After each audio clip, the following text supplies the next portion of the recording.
Hey, what's up guys? Marc Brunet here, and I am back today with another video tutorial. Today is going to be about how to color grayscales. I know a lot of you guys have been waiting for this. This is the painting I did last time, so it's just a grayscale version of the painting. This is, I painted with values, that's it. And today I'm going to try to show you guys my process, when I start from something like this and how I bring it up to a final version with colors and everything. So first things first, you need to have in mind at least, you need to have in mind a color palette. So this is the one that I have in mind for now. I'm going to try to stick to it as much as possible, but you'll see it might change a little bit along the way. But if you haven't got a clue on how to do this, I have a video for that right here. But other than that, I'm going to start with the background, and what we do is go to Image, Adjustments, and then go to Gradient Maps. And this is going to be the main tool that I use to color my gradients, to color my sort of values. And what this allows me is to control sort of every color. You have, let's say you have like goes from black to white, and it allows me to color to control all the colors that are going to be applied to the different values. So this is really good compared to as opposed to, let's say, just using a brush with color mode or overlay or multiply and just painting that region, for example. So in this case, I'm just selecting the entire background. You could select different sections and go about it that way. But in my case, I'm thinking that the background is probably going to be pretty much the same color-ish, and that is going to be the sort of my blue, which is the main color in my color palette. As you can see, that's going to be my my main color for my background, and then I have 3 other colors underneath that are going to be like pretty much the shadows. And this is what I'm trying to come up with right now in my gradients. So as you can see, I'm using so far 4 colors. I'm going to use a 5th one, and the reason why I'm using that many is because it just gives me more control over the gradient and what the different values are going to be looking like in the end. So if you only had 3, for example, so 1 on each side and then 1 in the middle, you're giving Photoshop a little bit too much control, and then the way it blends colors normally is not the best. It doesn't look as good. And if you want to know why and what's the best way to choose your colors, I have another video for that. So make sure to check that out right here. And but yeah, so now that I'm done choosing my colors for my background, it looks pretty good. So if you look at the thumbnail for my color palette, it looks somewhat like what you're seeing in the image right now. So I'm not exactly seeing like the sort of the dark brown, reddish brown yet. That's probably going to be on the suit for the main character. And the way I'm going to use the color palette, if you've seen the previous videos about that subject, in this case I'm going to be using the top colors, all the main colors for the background mostly, and the accent colors, so the 3 at the bottom, so like the orange, the pinkish, and the cyan, those are going to be used for the main character. And since they're in such a small portion compared to the rest, those are going to be used for my focal points, because they're going to be the most unique and the most, the colors that pop the most in my scene. So that's what I'm thinking, at least. So now that I'm done with my background, I'm gonna do another selection for parts of my character. And like I said, you could use many different, you can use many selections for this. You can in the background for now I use only 1, but I could have went in and selected I don't know, like the sort of pipes on the side and the little details, and set those to different colors. But the way I do it is I apply 1 color. At least for the background, that's what I'm going to do. The background is what I'm going to do. I apply 1 color, and after that, once my gradient is sort of colored, I just go back in, and using selections, I just control balance and sort of change the colors to fit exactly what I want. But I use the gradient tool, so the gradient map tool, to give me a start, basically. So what I'm gonna do, what I do generally is I use 1 for the background. I use maybe 2, 3 for my main character, and then another 1 or 2 for something else. If there's another element in the scene that is not the foreground and the background. So if there's another plane somewhere. But yeah, most of the time I'll try to keep that as limited as possible. There are different ways also that you can use those. So right now I'm just using sort of the selection and it's kind of a bummer because you can't really see my layers right now, but it doesn't matter because the idea is I have 2 layers. I have one for my character, one for my background, and I'm not using any mask. I'm not using you know, any weird selection. It's just I'm selecting directly on my layer and sort of applying the colors to that. So if you wanted, you could add selection. You could add layer masks. You could add what else? You could add different layers for the different parts. And so it makes it easy to go back and change the colors for that, but I don't want to, you know, I don't want to mess around too long, so I'm just going at it, you know, straight ahead, and there's no looking back at this point. So I'm just selecting, you know, the stuff that I want to color, just so that there's no grayscale left. So everything that used to be a grayscale has now a color attached to it, and that's going to be my base. So if you look at it again, you look at the gradient map, it's starting to look a little bit more like not the gradient map. If you look at the color palette, it's starting to match a little bit more now, and you can see that I'm using the hair, the face, and the sort of the top of the space suit, the bodysuit, whatever that is, as my focal points, and those are all my accent colors. And I'm pretty much done with my selections now, like my gradient maps. All I'm going to be doing at this point is painting over what I already have. Like I said, I have 2 layers. I have one for the foreground, which is my character, one for my background.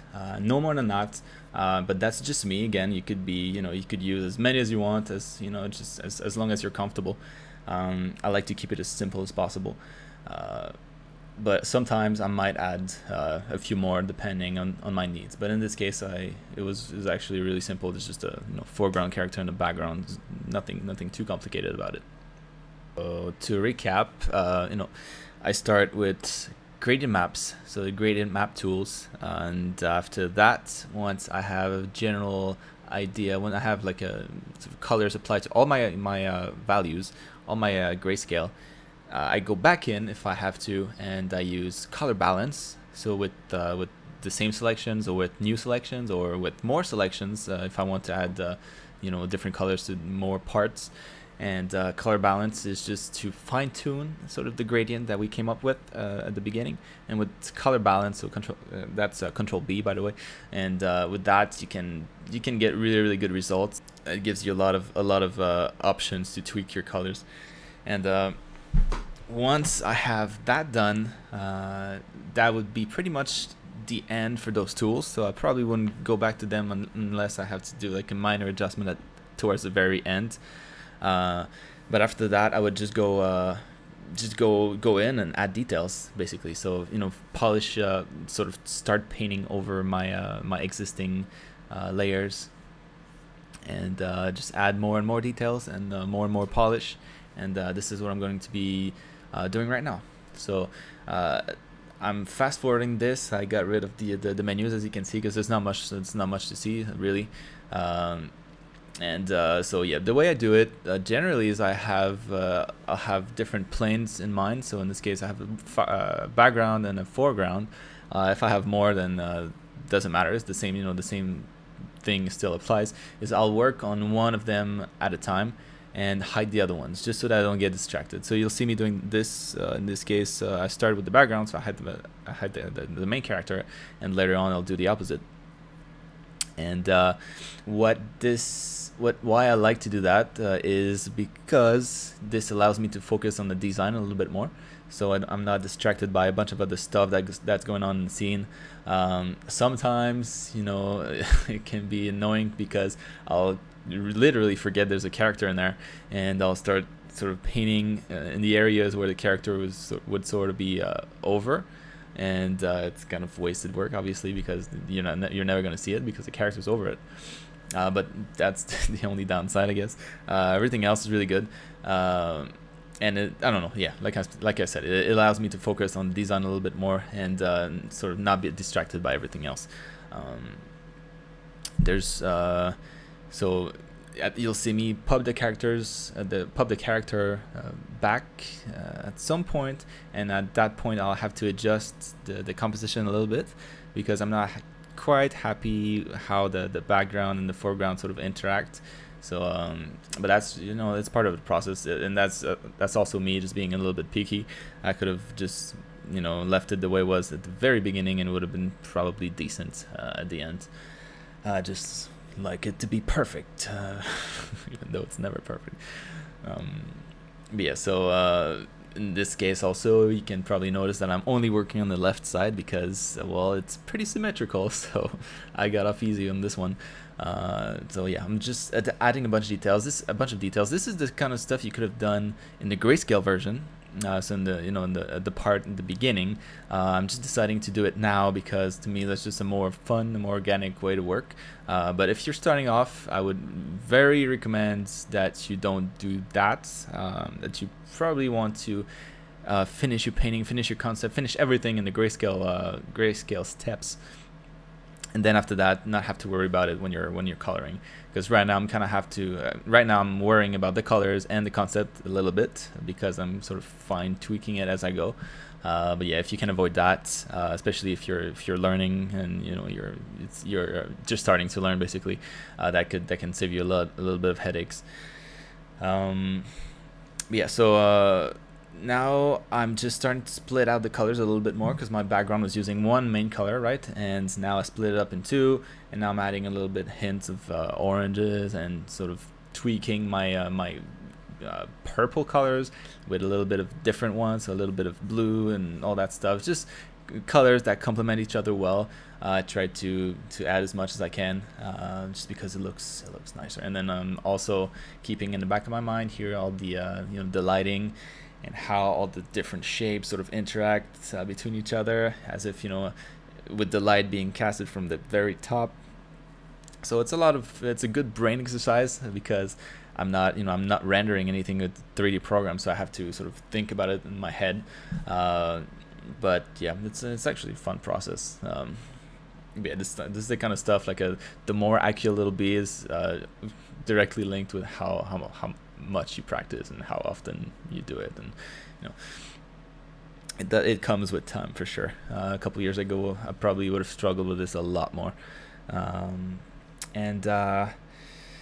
So yeah, I popped the characters back. I don't know why I keep saying characters. There's only one. I popped the character back, and now I'm adjusting the colors again. And at this point, you can see my color palette just disappeared. So I sort of forgot about it because I wasn't exactly happy with the results. So in theory, it was a good color palette, but I don't know, I didn't like it in the end. So I'm changing things around a little bit here. So the mech, you know, now instead of being purple, it's now blue. And it's a little bit more saturated and all this stuff, and but yeah, whatever. That's just again me being extra picky about stuff that might not be of much importance to other people. But yeah, so now I'm done with the background, for the most part at least. What I do for the front, I don't hide the background. I just sort of duplicate it and then blur it a lot so that the same colors kind of remain, so that my characters, you know, when as I'm painting it, I'm not painting it like completely the wrong color. So at least I have some sort of an idea of, you know, what the colors of the background is going to be, to make them match a little bit more. Yeah, so that's what the background is right now. And yeah, I'm just gonna go back in, and this the suit was pretty much designed, and now I'm just cleaning things up. Nothing too fancy. You know, again, keeping in mind that the lighting is going to be coming from the top mostly, and then I'm gonna have a big sort of rim light from the back. Did I say that right? I have the top light that is the main source, and then a big rim light that is coming from the back from the eyes of the mech head that are going to be glowing a little bit later. But yeah, that's pretty much it. I'm just gonna go ahead and, you know, finish the polish pass. But at this point, my illustration is pretty much complete. It's just, you know, cleaning up the rough edges and tightening up everything a little bit more. Another thing I wanted to talk about is kind of the tools that I'm using for this. So a lot of you guys, a lot of people keep asking me what brushes I use, and I don't know why it matters. But for you know, to prove you guys why it does, how it doesn't matter in here, I didn't use any custom brush really. I used for the most part, I use just a soft brush, so the very default Photoshop brush, you know, just a round circle that is with soft edges, and you know, opacity at 100%, just linked to my you know, my pen pressure and that kind of stuff. Nothing fancy. So I just, you know, if I want to have more details, I just I just you know, change the size of my brush to be, for it to be a smaller one, and there's nothing special about my brushes here. So if you're starting, don't try to get as many, to get the biggest brush collection, because it's not going to help you. Brushes don't do miracles. Brushes are only there to make your life easier down the road. So but to do that, you have to know why you're using them, and I don't know, like I would recommend you start with something super simple, like I'm doing right now. So I'm just using, yeah, just one brush, and limit yourself to that. And if I were to suggest one, I would suggest the soft one, because you can make nice highlights and that kind of stuff if you make it a little bit bigger. And for the color modes that I'm using, so as I said, I'm not using different layers. I'm using only two, so one for the foreground, one for the background. And what I'm doing for my my highlights and that kind of stuff, my shadows, I use either the normal blend mode for my brushes, or the overlay mode, which is something that brightens the color, and or the multiply tool, the multiply blend mode. Woo. And those are the three main ones I'm gonna use. So most of the time I stick to normal, just because I like to control my colors as much as I can. But yeah, for the other ones, like for highlights or for shadows, it's always useful to use the other blend modes. So highlights again, overlay, and shadows multiply. And this way you get nice gradients, nice blends of colors. At least those I feel are the tools that blend the colors the most predictable, in the more predictable way. Yeah, so that's what I use basically. So, you know, soft brush, 3 different blend modes, and that's it. You know, keep it simple with the layers, or add some more if you're not too confident about it, and if it helps you in any way. But yeah, that's pretty much it, guys. So I know it's a little bit chaotic how I paint and how I color, but hopefully some of you guys got something out of this. And yeah, again, you know, if you're not subscribed to the channel, make sure you do, because I have videos like this, you know, twice a week, every single week. So there's a lot more to come. And yeah, I hope you liked it. We'll see you guys next time. Bye bye.